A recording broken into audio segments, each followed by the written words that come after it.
Waalaikumsalam warahmatullahi wabarakatuh. Saya ucapkan terima kasih kepada Buning karena sudah menyempatkan waktu untuk membantu saya dalam mewawancarai jenengan tentang dilema etika. Pertanyaan pertama, selama ini bagaimana Buning mengidentifikasi kasus-kasus yang merupakan dilema etika atau rujukan moral? Jadi kalau di sekolah itu sering ada kasus-kasus yang kita sering menyulitkan gitu ya. Kita mengelompokkan ke dilema etika itu apabila kita menemui satu kasus di dalamnya itu ada hal yang satunya benar, satunya lagi juga benar. Misalkan dengan siswa, karena kalau menganggap ada kasus itu siswa ini satu merasa benar, yang satu merasa benar. Terus ada lagi yang satunya yaitu rujukan moral. Kalau rujukan moral itu kita lebih bisa mengambil sikap itu lebih cepat karena sudah terlihat betul, oh yang ini benar, terus yang satunya salah.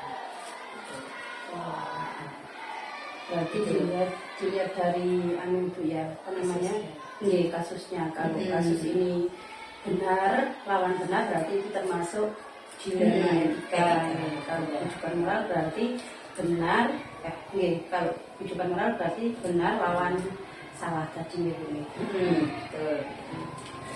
Kemudian selama ini bagaimana Buning menjalankan pengambilan keputusan di sekolah, terutama untuk kasus-kasus di mana ada dua kepentingan yang sama-sama benar atau sama-sama mengandung nilai kebijakan. Bagaimana selama ini? Yang pertama itu kita menganalisa satu kasus, kemudian kita menanyakan pernyataan ini dari masing-masing pihak itu kita tanyakan. Kemudian kita berasumsi bahwa semuanya itu beretikat baik, disesuaikan dengan kondisi masing-masing.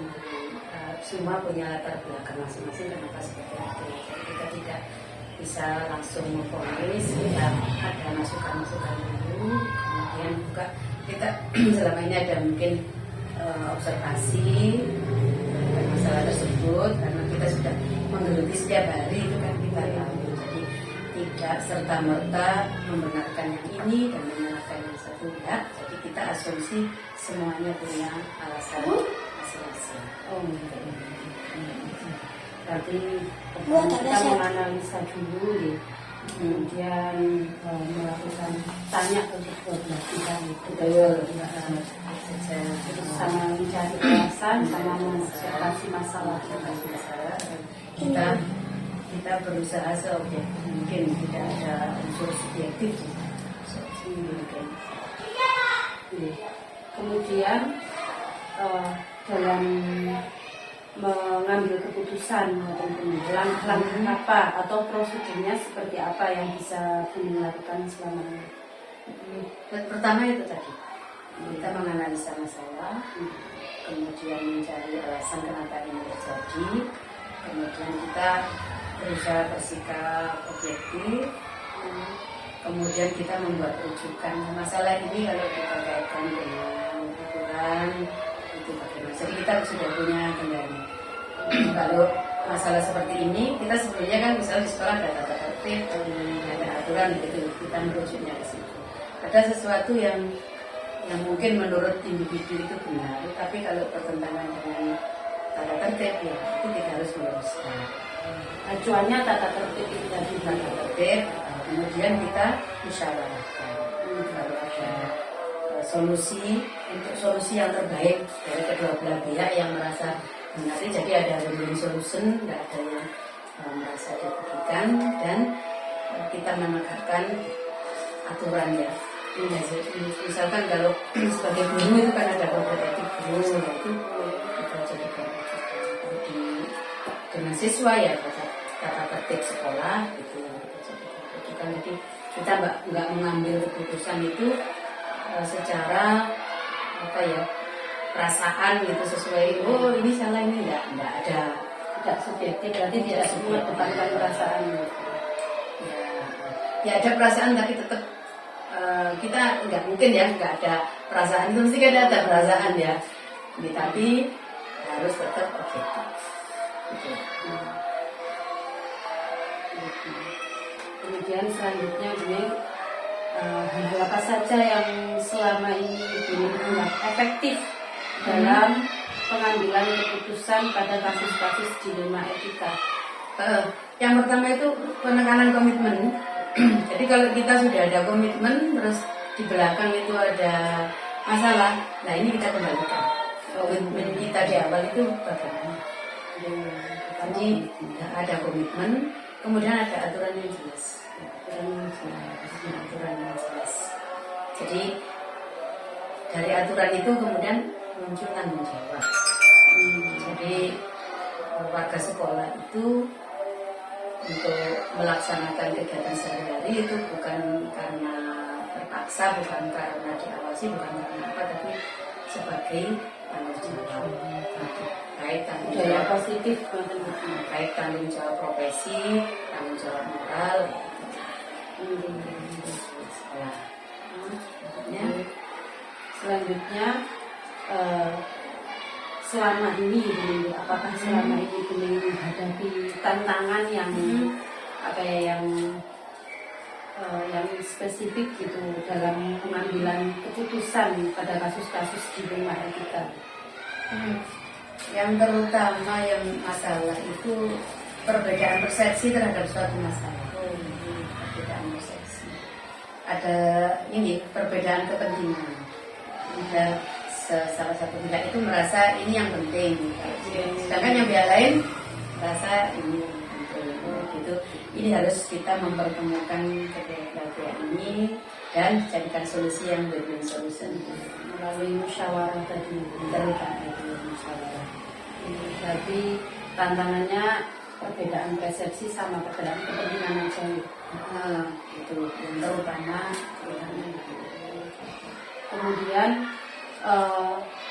apakah Bening selama ini memiliki sebuah tata kala atau jadwal tertentu dalam menyelesaikan sebuah kasus dilema etika, atau langsung diselesaikan di tempat itu juga, saat itu juga, atau memiliki jadwal gitu, sebagai bentuk prosedur?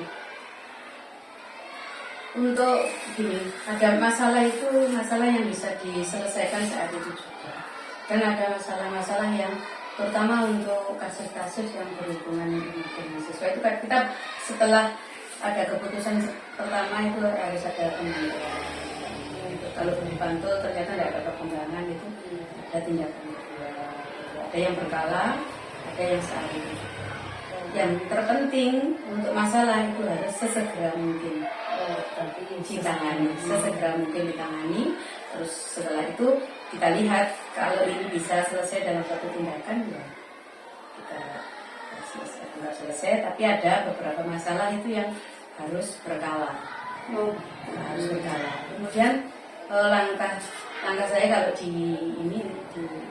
lingkungan sekolah ini terutama selalu koordinasi, menanyakan masalah-masalah dan sesegera mungkin kita carikan solusi. Jadi tidak dipikir sendiri. Kalau Bapak Ibu guru memiliki ada masalah di lingkungan sekolah itu bukan menjadi masalah pribadi, terutama masalah yang di instansi ya di lingkungan sekolah itu kita pecahkan bersama melalui ada rapat dewan guru secara berkala. Biasanya setiap hari Sabtu kita mengusahakan ada evaluasi seminggu, mulai dari Senin sampai Sabtu ada hal yang perlu kita evaluasi. Jadi misalkan ada anak di kelas 1 yang bermasalah, itu kita upayakan guru-guru dari kelas 1 sampai kelas 6 mengetahui. Karena berdasarkan pengalaman mungkin ada yang bisa memberikan masukan. Jadi penyelesaian masalah ini berdasarkan musyawarah dan diharapkan efektif. Berarti ada yang harus segera diselesaikan saat ini juga, ada yang dibahas ketika rapat tiap Sabtu gitu, evaluasi Evaluasi akademik dan evaluasi. kemudian adakah seseorang atau faktor-faktor apa saja yang selama ini mempermudah dan membantu Buning dalam mengambil keputusan kasus-kasus di dalam menangani kasus-kasus dilema etika? Itu tadi. Yang pertama itu kesepakatan untuk menaati komitmen. Kalau seorang guru sudah punya niat untuk berkomitmen itu lebih mudah. Jadi kalau ada masalah itu segera bisa diluruskan. Ini sudah ada komitmen. Jadi kalau sudah berkomitmen itu masalah cepat penyelesaiannya karena sudah paham di awal sudah berkomitmen ini untuk ke belakang itu dia diusahakan komitmen yang sudah kita ambil itu. Yang kedua ya dikembalikan ke individunya masing-masing. Misalkan ini dulu komitmennya begini, terus sekarang begini, ya. Untuk dari individu itu untuk segera kembali ke komitmennya tadi.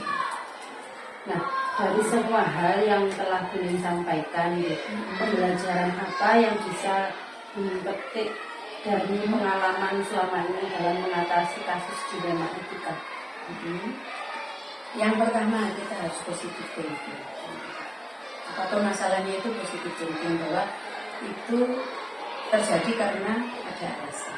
Alasan satu, ada alasan dua. Nah, di situ kita harus menemukan titik temu, harus ada musyawarah.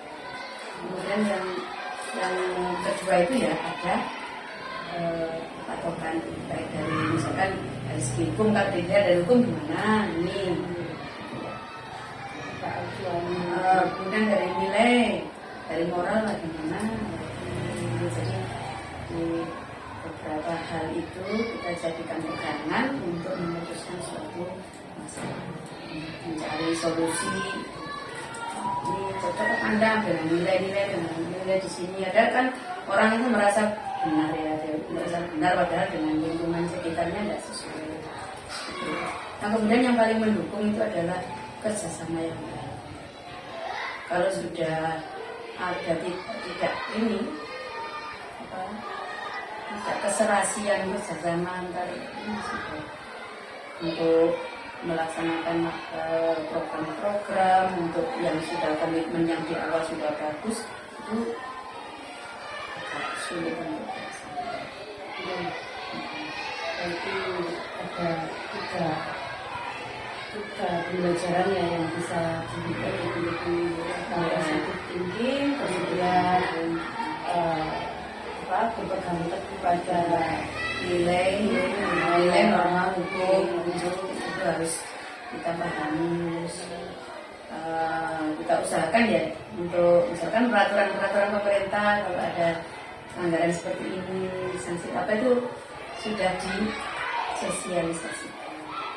Kemudian juga untuk kerjasama dalam kerjasama yang mengambil keputusan. Terima kasih Buning, waktunya alhamdulillah sampai. Oh iya, sudah selesai dari pertanyaan-pertanyaan tadi. Alhamdulillah saya mendapatkan jawaban yang sudah sesuai. Makin nuwun waktunya. Semoga wawancara ini bisa memberikan manfaat. Sama-sama juga saya juga pastinya. Terima kasih. Assalamualaikum warahmatullahi wabarakatuh. Waalaikumsalam warahmatullahi wabarakatuh. Selamat siang David. Selamat siang. Saya ucapkan terima kasih kepada David sudah meluangkan waktu untuk melakukan wawancara tentang dilema etika ini. Nah, pertanyaan pertama, selama ini bagaimana Bu David dapat mengidentifikasi kasus-kasus yang merupakan dilema etika atau rujukan moral? Mengidentifikasinya jelas kalau ada suatu kasus itu yang pertama kita lihat adalah nilai kasus itu bertentangan dengan moral atau enggak. Terus siapa yang terlibat. Jelas kalau ada yang terlibat ya kita mengumpulkan data, menguji kebenaran atau istilahnya adalah menggunakan prinsip resolusi. Oh, prinsip resolusi. Iya. Untuk membedakan dilema etika dan rujukan moralnya di yang bagaimana? Mau membedakannya. Oke, membedakannya. Nah, dilema etika itu kan dua pilihan tapi pada bener. Oh, gitu. Nah, tapi rujukan moral itu situasi yang membuat itu antara benar atau salah. Jadi kalau dilema etika itu kadang dua itu sama-sama benarnya, cuma kita mau memilih salah satu kan. Tapi kalau rujukan moral itu antara kita itu dihadapkan pada putusan benar dan salah. Selanjutnya, selama ini bagaimana Bu David menjalankan pengambilan keputusan di sekolah Bu David ini, terutama untuk kasus-kasus di mana ada dua kepentingan yang sama-sama benar atau sama-sama mengandung nilai kebijakan, dilema etika gitu. Jelas, yang pertama kita lihat dulu itu ada nilai yang bertentangan enggak dengan moral dan etika. Nah, yang pertama itu. Yang kedua, siapa yang terlibat. Yang ketiga, jelas kita harus mengumpulkan fakta. Setelah itu kita uji kebenarannya dari fakta-fakta yang kita kumpulkan. Baru kita mengambil sebuah.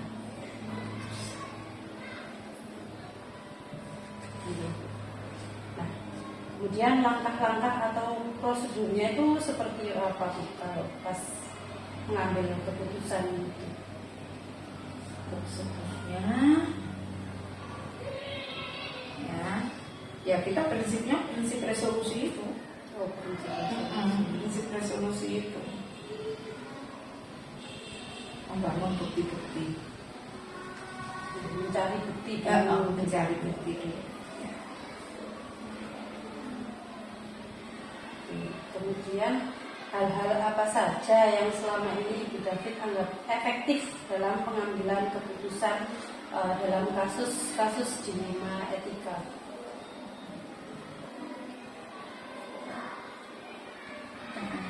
Ya, langkah-langkah efektif. Langkah-langkah efektif kalau kita pelajari dulu kasusnya.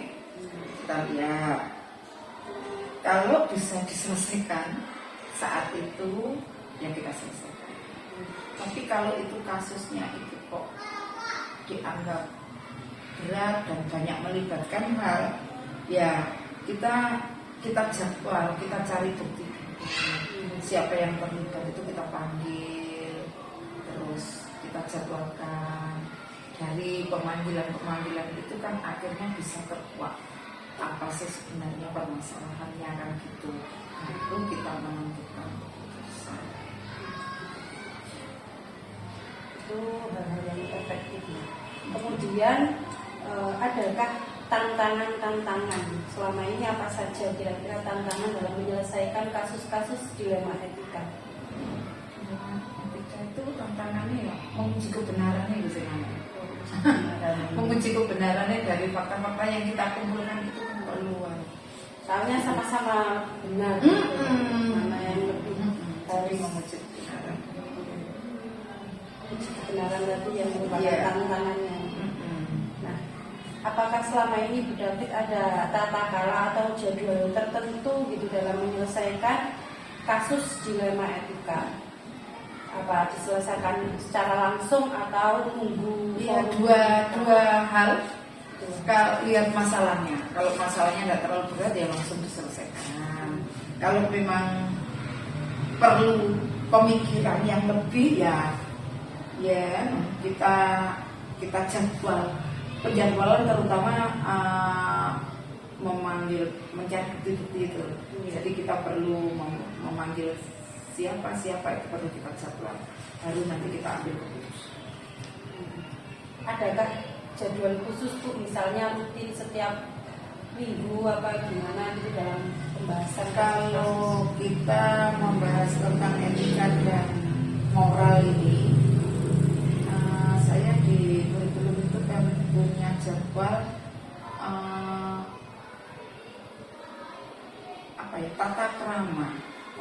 pertama itu kita letakkan di hari Kamis, itu sama kita belajar muri-muri basa Jawa. Habis itu anak-anak itu kita sampaikan tentang etika, tentang moral, tentang bullying dan lain-lain itu. Jadi kalau jadwalan itu setiap Kamis pagi. Iya, setelah di halaman itu bersama anak-anak dan guru. Kemudian adakah seseorang atau faktor-faktor apa saja yang mempermudah, membantu Bu David selama ini dalam mengambil keputusan di dalam kasus-kasus dilema etika? Tentunya guru, ada komite, dan wali murid itu. Tiga ini, Iya. guru, komite, sama wali murid. Kemudian yang terakhir, dari semua hal yang telah disampaikan tadi, ini pembelajaran apa yang dapat dipetik dari pengalaman Bu David selama ini mengambil keputusan? Yang saya petik itu gini, intinya belajar bertanggung jawab sebagai tugas seorang pimpinan dalam sebuah lembaga. Jadi seorang pimpinan dalam sebuah lembaga itu kan harus punya keputusan, kan gitu, punya keputusan. Jadi kita dengan umpamanya ada kasus-kasus apakah berhubungan dengan moral itu, bagaimana kita mengambil keputusan, itu menjadi proses pembelajaran. Bagaimana seorang pemimpin itu bisa menangani hal-hal yang seperti itu. Dan selama ini sepertinya ya baik-baik saja. Ya namanya banyak individu ya, kan muridnya aja 252, belum gurunya, belum yang lainnya, belum wali muridnya, otomatis kan punya watak, kebiasaan kan berbeda-beda. Tapi kita coba kita masukkan dalam pengenalan moral dan etika ini sehingga kasus-kasus yang nanti tidak sampai besar bisa kita atasi. Berarti pengambilan keputusan ini jadi media belajar mengelola, belajar bertanggung jawab sebagai pimpinan. Cukup Ibu wawancaranya. Terima kasih sudah berkenan jadi narasumber saya hari ini. Kurang lebihnya saya mohon maaf. Saya ucapkan selamat siang dan terima kasih. Sama-sama. Ya, sukses.